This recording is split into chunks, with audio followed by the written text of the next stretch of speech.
from Abuja, where the AC is working, but the brains of our honorable lawmakers are overheating. This is the Great National Assembly Agbada Rumble. My people, welcome.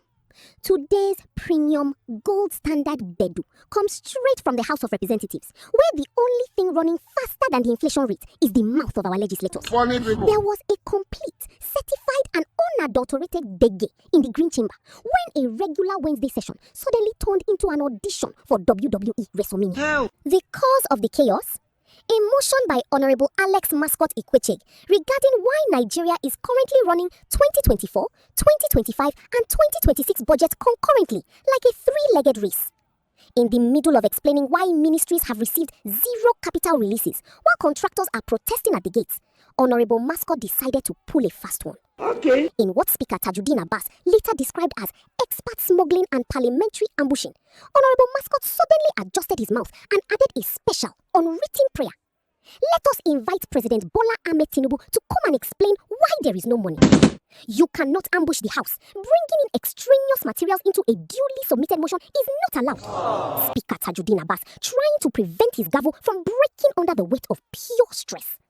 Immediately that statement dropped, the chamber exploded like a faulty transformer. Why our lawmakers are suddenly sweating?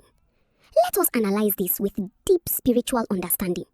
Why are these lawmakers suddenly shouting and fighting each other over constituency projects? Is it because they love the masses? Lie. The real truth leaked out like bad plumbing.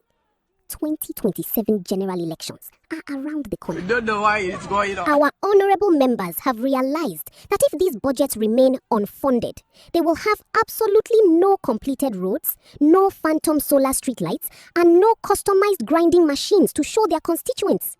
They are terrified that if they go back home empty-handed, angry voters will use them for physical exercise. The fight in the House wasn't about public finance. It was a desperate battle for political survival. You get it? They wanted to bring the president to the floor so that they could look at him and say, "Sir, please, our re-election tickets are entering the water." Help! The scene turned into a beautiful, chaotic orchestra. While opposition lawmakers were shouting, "Yes, invite him," the loyalist camp was screaming, "Order, point of order," like their microphone was possessed by a spirit.